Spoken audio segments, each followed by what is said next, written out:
Example problem, we have a heat exchanger. So air is to be preheated by exhaust gases in a crossflow heat exchanger before it enters a furnace. Air enters the heat exchanger at 95 kilopascals and 20 degrees Celsius at a rate of 1.6 meters cubed per second. Excuse me. The combustion gases enter at 180 C at a rate of 2.2 kilograms per second and leave at 95 C. Determine A, the rate of heat transfer, B, the outlet temperature of the air, and C, the rate of entropy generation. So in this problem, we're already given a schematic. So we'll just go ahead and first off, number the entrance and the exits for the air and the exhaust gas. So we'll call this side 1, this side 2, 3, and 4.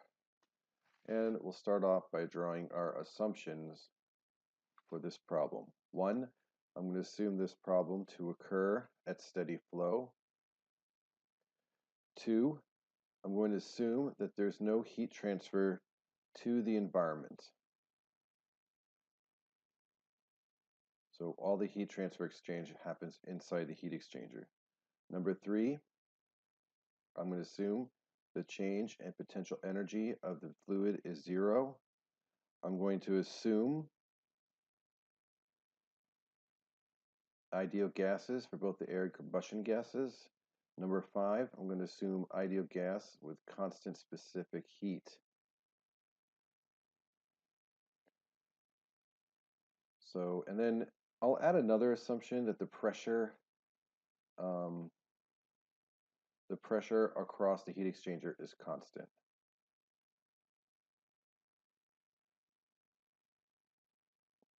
So with that, let's go ahead and start the problem. Part 1A is asking for the rate of heat transfer to the air. Now remember, I said I assume no heat transfer, meaning I assume that there's no heat transfer leak to the environment. But all the heat exchange between the exhaust gas and the air is happening inside the heat exchanger. So for part A, I'm going to go ahead and do a first law analysis on the combustion gas. Right, so energy in minus energy out equals the change in energy of the system. It's a steady flow system, so the change in energy is 0, leading me that energy in is equal to energy out. So energy in by heat, mass, and work. So if I'm looking at the combustion gas, the exhaust gas, right? The exhaust gas is actually cooling off, so it's giving up heat, right? If you remember, it's entering at 180 degrees Celsius and exiting at 95 degrees Celsius, so it's cooling down and giving up heat to the air, and I want to quantify that amount of heat. And since I know the temperature of the gas entering the heat exchanger and leaving the heat exchanger, I can use that in order to compute the heat lost from the exhaust gas to the air. The air, though, I only know the inlet temperature, I don't know the outlet temperature, right? T4 is one of the things the problem statement is asking me to find. So if in order to be able to quantify the amount of heat that the being exchanged in a heat exchanger, I need to know the entry and exit temperatures. So with that said, to the combustion gas, I get that the mass flow rate of exhaust gas into the system at 0.1 equals energy out. Energy out would be the heat loss to the air from the combustion gas plus mass flow rate of the exhaust gas times H2. I can bring Q out into one side of the equation, and I get Q out is equal to mass flow rate of the exhaust gas times H1 minus H2. And with my constant specific heat assumption, I can factor out Cp from the enthalpies to get mCp delta T. So I get Q out is equal to mc delta T, mass flow rate of the exhaust gas. I think I If I go back to the problem statement, I have that, right? It tells me that the mass flow rate of the exhaust gas is 2.2 kilograms per second. It gives me the CP of the exhaust gas. I have the temperatures both in and out of the exhaust gas. So I can plug in all those numbers, and I can get that the exhaust gas is, or that the heat exchanger is exchanging 205.7 kilowatts worth of total heat transfer. Now for part B is asking for the temperature coming out of the heat exchanger of the air. So if I go back, I'm trying to find this T4. Now there's two ways I can do this. Assuming that all of the heat leaving the exhaust gas is going into the air, I can go ahead and do a first law analysis around the air. Or I can also do a first law analysis around the whole heat exchanger. Either way, I'll end up with the same answer. But I'm going to go ahead and pick a first law on the whole heat exchanger.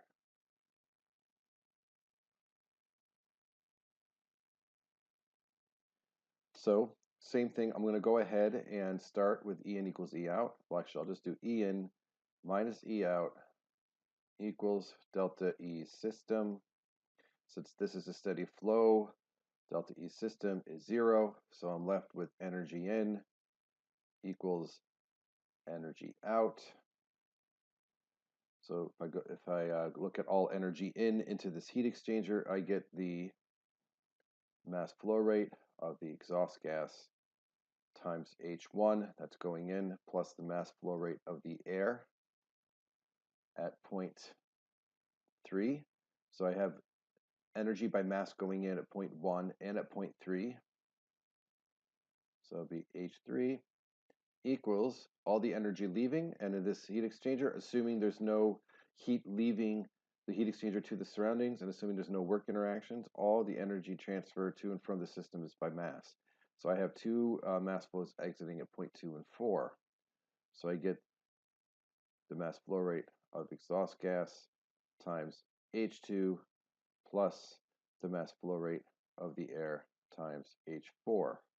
That's the result of my first law analysis. So if I take that and I bring my combustion gas terms, or my exhaust gas, on one side of the equation, I get H1 minus H2 equals mass flow rate of air times H4 minus H3.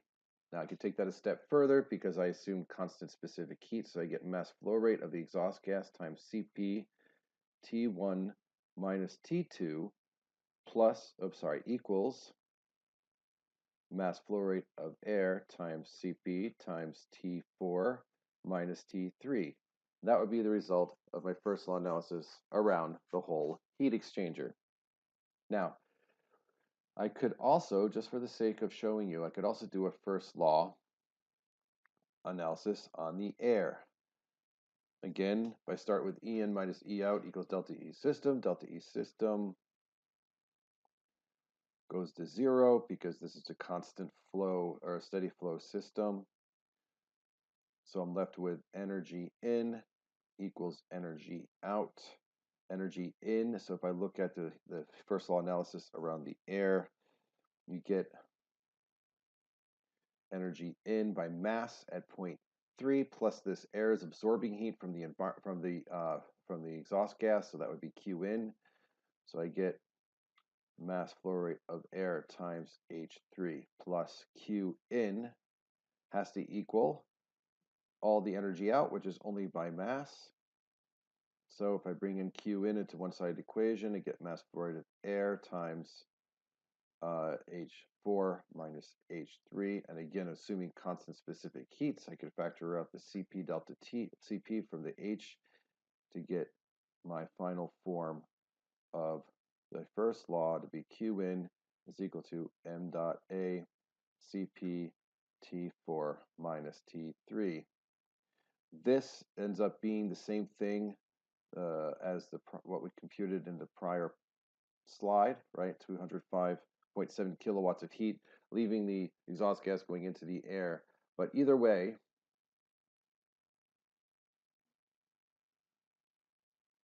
I can take those two and I can calculate the temperature. Now, the mass flow rate of air, I don't have it directly, but they give me the volume flow rate, right? So I can use the ideal gas law to figure out what the mass flow rate of air is to convert it from the volume flow rate given in a problem. So once I have that, either equation will give me the same answer with a T out of the air to be 133.2 degrees Celsius. Now, that's for part A and part B. Part C of the problem is asking us to do a second law analysis, right? The rate of entropy generation. So as this process is occurring, how much entropy am I generating, right? So if we look at it, the change in entropy of the system is equal to entropy transferred to the system by heat and mass minus the entropy transfer out of the system by heat and mass plus the rate of entropy generation. Now, this is a second law analysis around the whole heat exchanger.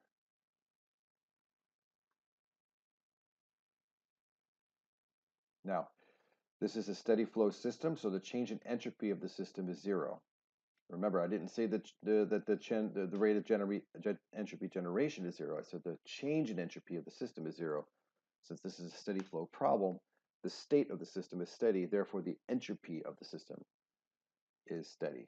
So, but there's an entropy generation by basically by rearrange this equation, I look at all the entropy being transferred out minus all the entropy being transferred in equals the rate of entropy generation in the system.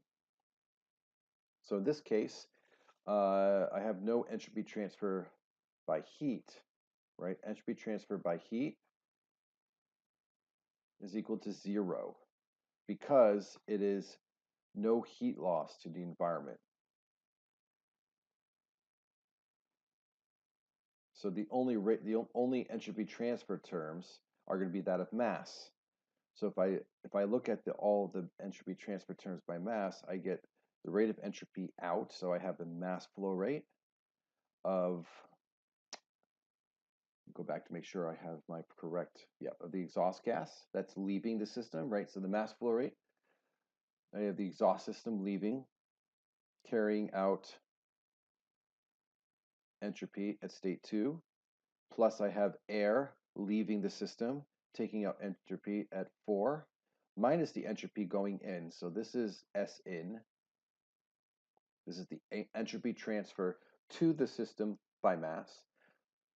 I'm sorry, not to the system. This would be the entropy out. So the entropy out minus the entropy transfer in. So this would be the mass flow rate of the exhaust gas times S1 minus the mass flow rate of the air times S3. And this would be entropy transfer to the system.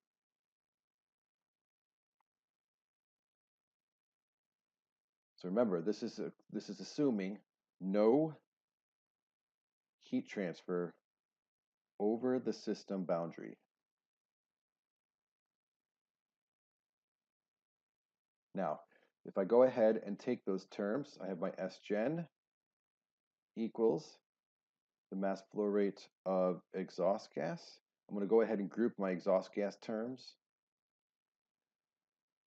and then also group my air terms. So here I have that according to my entropy transfer terms, the rate of entropy generation is equal to the mass flow rate of the exhaust gas times the difference between the entropy of the exhaust gas leaving minus that entering, plus mass flow rate of air times the difference between the entropy leaving minus entering.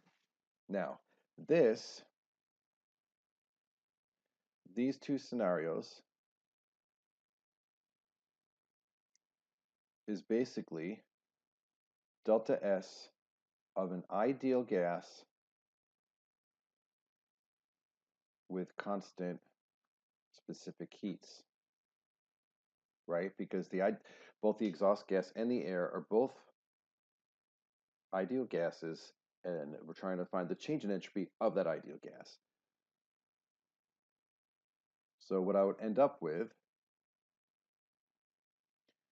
is S2 minus S1 of the air, oh no, sorry, not the air, of the exhaust gas, equals Cp natural log T2 over T1 minus R natural log P2 over P1. And I would end up with the same correlation for the change in entropy of the air exiting and leaving the heat exchanger.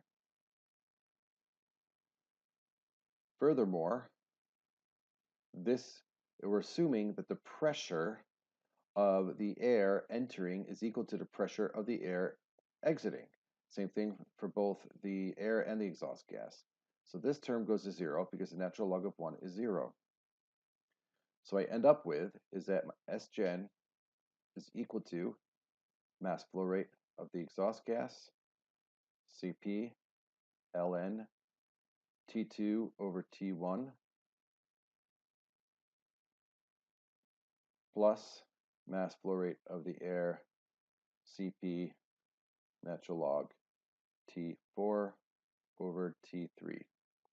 And if you plug in all of your numbers, you get that the rate of entropy generation of this system is 0.091 kilowatts per Kelvin.